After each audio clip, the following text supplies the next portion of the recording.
work here in Tuscaloosa County, they are aware of all this. So I can go ahead and answer that. They've been spoken to, and they know about the press conference today and everything. So, like draping those cables on the side.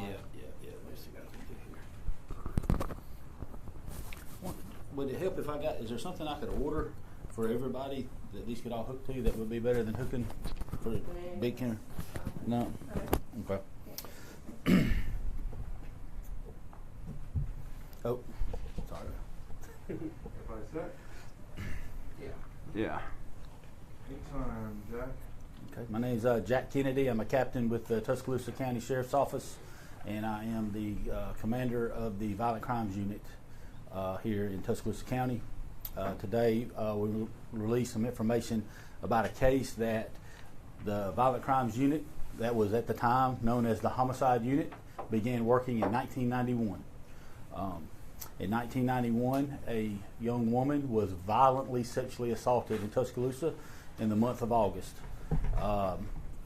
She was a university student at the time. This did not occur on campus.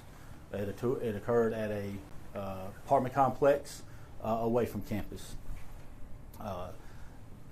The investigation at that time was done very well and very thorough, and no suspects were ever developed. The evidence in that case was maintained by the Sheriff's Office or the Violent Crimes Unit the entire time. In 2001, another woman was violently sexually assaulted within Tuscaloosa County. This occurred at a home. The victim in that case was a realtor who had met to show a home to a subject who assaulted her. The modus operandi in that case was completely different. In the 1991 case, the subject approached a woman from the dark, pressed a knife against her neck, forced her into a vehicle, drove her vehicle to another location, sexually assaulted her for an extended period of time before driving to some area near where he picked her up or kidnapped her and abandoning the vehicle. In the 2001 case, again, it met a realtor, came into the house. Once he determined that victim was alone, he then produced a weapon and sexually assaulted her. The physical descriptions in both of those cases were not very similar. In 2004, the Violent Crimes Unit sent the original sexual assault kit from the case in 2001 back to the Department of Forensic Sciences for testing. In 1991, the DNA capability was not there, and later in 2004, the DNA capability had gotten better. So we sent those kits back. They were able to obtain suspect's DNA from 91. They entered that into a database. The CODIS, it hit immediately on a sexual assault in Colorado Springs, Colorado, that had occurred that same year, 2004. In that case, a subject that fit the physical description of the realtor case here in 2001 and the same MO went to her house. She had something for sale in the paper, and once he determined that she was home alone, he attempted to sexually assault her with a weapon. Interestingly enough, in that case, she fought back. Good for her. Bloodied his nose, and the DNA actually came back from his blood. He was not able to complete his crime there. When that happened, when we got the hit back from the Colorado case, it became immediately apparent to investigators in the unit that had still been working that case from 2001 that was similar. And so we did not have DNA linking 91 and 2001, but we had DNA linking 2001 and 2004 in Colorado, and the MO from Colorado was identical to 2004. As you can imagine, it was extremely frustrating at that time because, again, no suspect was ever developed.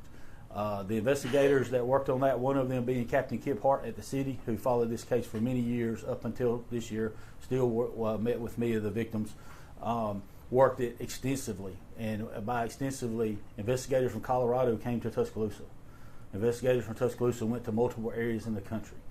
We exchanged information with other task forces that were working serial rapists.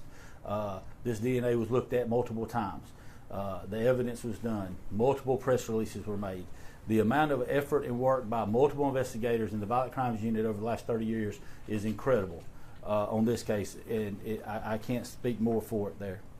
I started looking into this case as a cold case when I was assigned to the unit, and we got funding, and we sent it to Paramount Labs, the original 1991 DNA for genetic genealogy testing. They were able to provide us with a suspect. And pursuant to that investigation, and later we recovered DNA. That suspect is now deceased. He's now deceased. We were able to get DNA from his biological relatives and send that to Forensic Sciences, and they were able to confirm through DNA that he was the suspect, the perpetrator in that. And so that's what we're here to release today. His name was Elliot Higgins, and he was most recently from Jimenez Springs, New Mexico, which is in the Albuquerque area. Earlier in his life, he was from Ohio, the Cleveland area, and he's had a criminal record from those times of sexual assaults on minors. His family and his father was rather famous in his community for being a collegiate musician, and he followed in his father's footsteps, and he became an expert, a master, and a teacher of the French horn.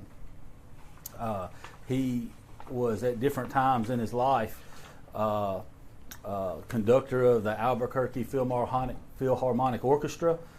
He was a manager of the Santa Barbara Symphony in California, and he was a manager of the Fort Wayne, Indiana Philharmonic at different times of his life. His family had a camp in the mountains in New Mexico, and I think they still do to this day, a youth camp that they worked at and spent most of their time at. And they have a special festival there called the Hummingbird Music Festival that Elliot Higgins himself founded for music students that would come and do music there. As part of this, and I assume because of his arrest in the 70s as a young man, he never actually, to my knowledge, was able to find where he actually was employed by any university or college. But he, in 1976, he helped found a competition called the American or the International Horn Competition. At different times throughout the years, that name has changed from International Horn Competition to American Horn Competition. This competition was held in different years, sometimes every other year, sometimes every fourth or fifth year, at a college throughout America. And in 1991 and 2001, it was held here at the University of Alabama. And it was held during the week that both of these sexual assaults occurred. I've obtained records from the horn competition that has confirmed that he was in town those 2 weeks. And again, as I said, the physical descriptions, the modus operandi, the fact that he was in town, both victims have looked at pictures of this subject and confirmed that they believe it was him. And now the DNA has proven with a probability greater than 99.999% that he was the suspect in that assault, those assaults. Since we've determined all this information, for the last several months, we have contacted every police department in a jurisdiction that we knew that he worked at or that this competition was held. And the entire case file has been shared with them so that they can look for unsolved sexual assaults in their areas. And also, we've had extensive help from law enforcement in Albuquerque and other parts of the country, contacting his family and doing follow-up investigations on him, and they are also looking for any type of similar unsolved sexual assaults as well. The reason that we're releasing this information today is that if there's any other victims out there, we want to try to locate them if they wish, because we want to provide some type of closure to them and let them know that we never gave up on this case, and that it was always considered important to us. And we, and if there's any victims from anywhere in America, we hope that they would contact their local jurisdictions, and they can work the case or reach back out to me, and we can share all of this information with them. On another note, I want this to be a message to anyone who wants to assault women in our community, that we don't give up on these cases, and no matter what happens, we're going to keep working them until we identify who you are. This case was 30 years old, and yet we still were working that case as if it had happened yesterday, and new technology is here with us now, and we're looking at other cases that we may be able to apply this to, and we will continue to do that. And I just want to say again, I can't speak enough to how many different investigators over the years have worked on this case. And we have lots of cold cases that the same treatment is being given to. This is just one of them where the new technology came forward. And like I said, we're evaluating other cases now, and we hope to utilize this in other cases if it's appropriate. So I included with this pictures of him at different stages of his life, so y'all feel free to publicize that. And also along with those pictures are composite drawings. Those were drawings that were made at the time through artists with the victims. And you can see the resemblance there. So do y'all have any questions? How did the victims feel, Jack, when you reached out to them? I know it's probably hard for them to know that this man is dead and won't face the crimes he committed. Yeah, I'm not going to release any information about the victims at all. They, of course, were. I think this was a traumatic experience for them. The ones that I spoke to, were very thankful for the long-term investigation and that we never gave up. So, Captain, when did the suspect die, and what did he die with? I may be able to get you that here in just a minute. I don't know what his actual cause of death was, but he was older in age, had several medical problems, including some type of cancer. So, would you say the last year of the facility?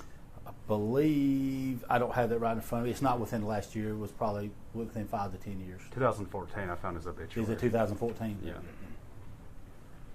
What happens in a case where you solve it when the person has been dead several years? Is there what's kind of the legality of that? Well, we don't have anyone to press charges against, unfortunately, because I would have been very happy to have been the one that drove to New Mexico and extradite him back to Alabama. I promise you.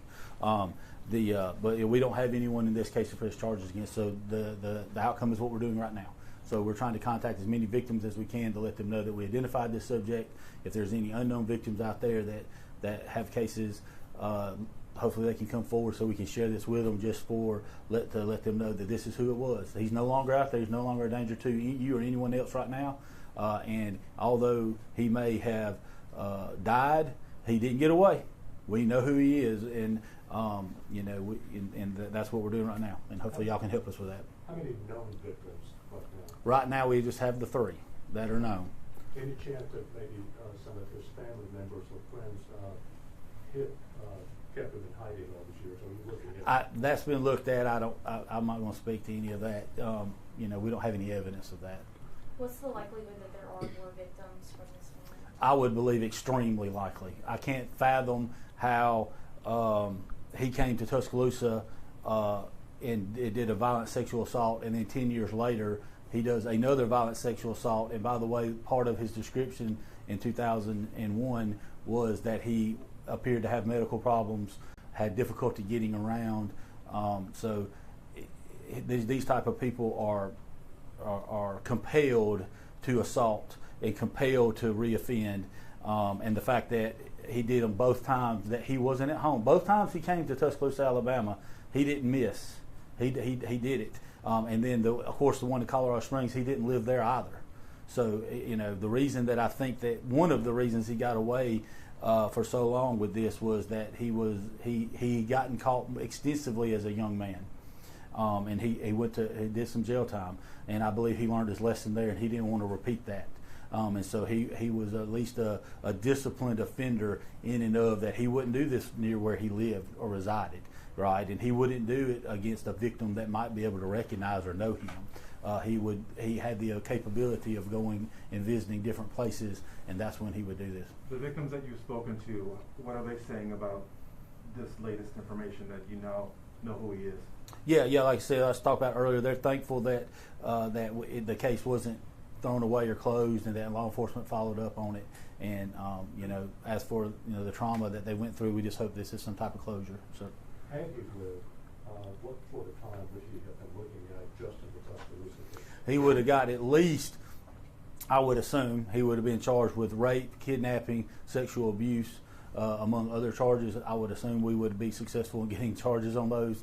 I don't know what the time on that is, but it would have been extensive, and it would have probably been for the remainder of his life at his age, for sure.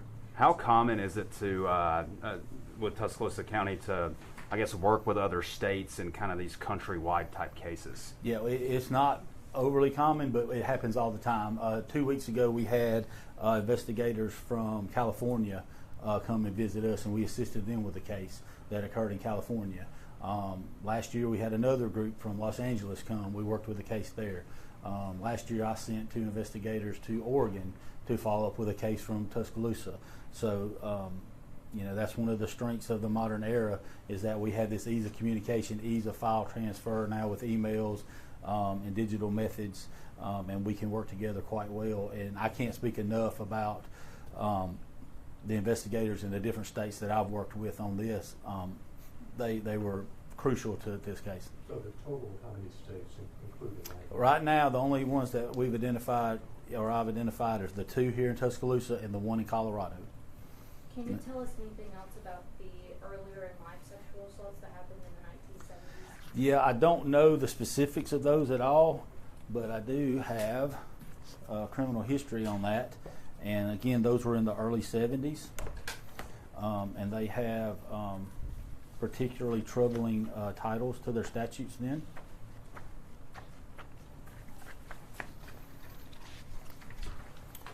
Is that He- case file on this? Yes, sir. Yes, sir. He was charged in 71 with indecent exposure to a minor under 16. He was also charged with assault on a minor. 4 counts later of indecent exposure, 1 count of prowling, corruption of minors, indecent assault, gross sexual imposition, 3 counts, gross sexual imposition in the 4th degree. And like I say, I'm not even familiar what those are, but they do not sound like what those sound. Those are obviously all heinous sexual offenses. Captain, if he passed away in 2014, I realize you don't quite know the circumstances, but where did he pass away, and New Mexico. what did he die of? I don't know his cause of death. So Did those previous assaults happen in New Mexico? no, those were in Ohio, Gotcha. around the Cleveland area. How has technology helped solve some of these cold cases? Has there been any other successes here recently in Tuscaloosa County? As into DNA or the genetic DNA? Yes. We haven't had any. This was the first 2. Well, this was one of 2 cases. Was the first 2 that we've tried with this. So we evaluated, and this was one case, and another one we did not get any leads on. But in this case, it was incredible what they were able to determine. They were able to determine, and again, genetic genealogy is not, if you are a subscriber to Ancestry.com or 23andMe, we're not able to search that DNA. That's not what it is. There are certain small databases where people have already authorized their DNA to be used, and by that I mean genetic DNA, like so the similar stuff that you would get from those companies, and all that the researchers can do. For instance, I did Ancestry.com one Thanksgiving or Christmas. And it comes back and it told me, and I found out a couple of my cousins had done it too, because it said, hey, your cousin is a subscriber. Ancestry is not one of the companies that participate in this, neither is 23andMe. But of the small databases that exist, all the researchers can do is say, hey, this is a possible cousin, this is a possible, 4th cousin, 3rd cousin. They do not give us any information about who those people are, so this is merely a lead. But in this case, they were able to say that they believed with a high degree of confidence that either this subject or his brother, because they share equal amount of DNA, was possibly the candidate. And they immediately Googled him, and they even provided us the fact that they had put him in Tuscaloosa both those years as part of the horn competition, which was a pretty good lead. So What was his family's reaction to all this? I'm not going to speak to that. Can you talk about the evolution of this man as a criminal in this way? You know, he started out in the 1970s, and, you know, 1991, then his MO kind of changed. Yeah, I don't know what happened between those years, except for the fact he was offending as a 20-year-old and offending as a 60-year-old. I just know from our training and research that these type of offenders, the recidivism rate is extremely high, and obviously this is an example of that. He was trying to assault women even when he was physically handicapped, for lack of a better word, as an old man with medical problems. So obviously he felt compelled to do that. In my opinion, he changed his MO as his handicap or his physical capabilities declined. So in 1991, he was able to overpower a woman with a knife and physically assault her and force himself to do this stuff. Later, he produced, I think he used a knife in one, and then in one in Colorado, he used a gun. But the one in Colorado, he was unable to force. She actually was successful in fighting him away. The one here in Tuscaloosa, I think it's the 2001, that victim complied, for lack of a better word. So, like you said, as he got older, he was setting up these meets, right, where he knew he would be in a secure, isolated spot. So he was meeting a realtor at a house. He would go into the house for an extended period of time, confirm that they're alone, right? There's nobody there, right? I believe he took her phone from her. He got rid of the phone and all of that before he did the sexual assault. Same thing in 2004. He went to that house, met with that victim, went into the house, confirmed that they're home alone, and then he had tried to make the attempt there, and that time armed with a firearm. So.